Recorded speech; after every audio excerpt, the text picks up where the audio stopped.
जय श्री कृष्ण जी। राधे राधे। आप सबको मेरा ढेर सारा राम राम और प्यार भरा नमस्कार।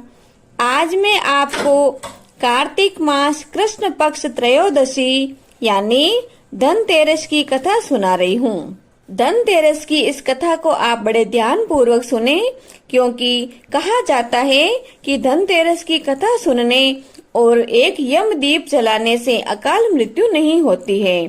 तो आप बड़े प्रेम, श्रद्धा और आदर भाव से धनतेरस की कथा का श्रवण करें। एक बार यमराज ने अपने दूतों से प्रश्न किया। बोले, क्या प्राणियों के प्राण हरते समय तुम्हें किसी पर दया भी आती है?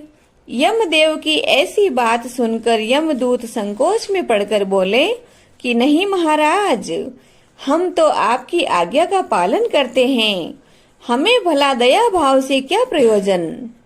यमराज ने फिर प्रश्न दोहराया और बोले कि संकोच मत करो, यदि कभी कहीं भी तुम्हारा मन पसी जाए तो निडर होकर मुझसे कह डालो। तब यमदूतों ने सच सच कहा कि हे महाराज, सचमुच एक घटना ऐसी है जब हमारा हृदय कांप गया। हंस नाम का राजा एक दिन शिकार खेलने के लिए गया।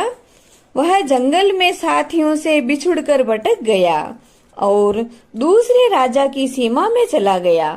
वहां के शासक हेमा ने राजा हंस का बड़ा आदर सत्कार किया। उसी दिन राजा हेमा की पत्नी ने एक पुत्र रत्न को जन्म दिया। ज्योतिषियों ने नक्षत्र गणना करके बताया कि यह बालक अपने विवाह के 4 दिन पश्चात मर जाएगा। तब राजा हंस के आदेश से उस बालक को यमुना के तट पर एक गुफा में ब्रह्मचारी के रूप में रखा गया और राजा ने कहा कि विवाह तो दूर की बात है, उस तक स्त्रियों की छाया भी नहीं पहुंचने दी जाएगी। किंतु विधि का विधान तो बड़ा ही अडिग होता है, उसको कौन टाल सकता है।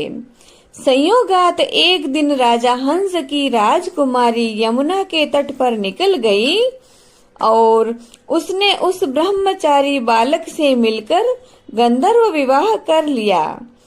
चौथा दिन आया और राजकुमार मृत्यु को प्राप्त हुआ।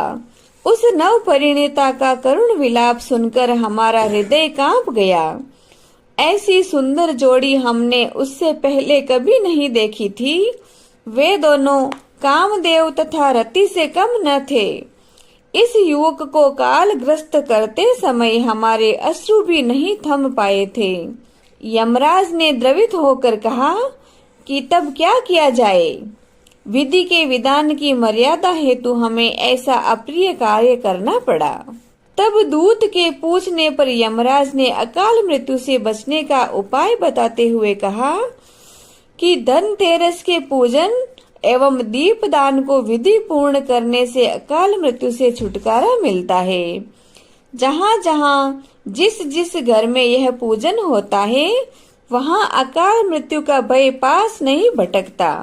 यम के नाम का दीपदान दक्षिण दिशा में करना चाहिए। इसी घटना से धनतेरस के दिन धन्वंतरी पूजन सहित दीपदान की प्रथा का प्रचलन हुआ। बोलिए धन्वंतरी भगवान की जय, धन लक्ष्मी मैया की जय। यदि यह कहानी आपको अच्छी लगी हो तो आप इस वीडियो को लाइक करें और ज्यादा से ज्यादा शेयर करें। मेरी कहानियों के साथ जुड़े रहने के लिए चैनल को सब्सक्राइब जरूर करें। जय श्री कृष्ण जी। राधे राधे।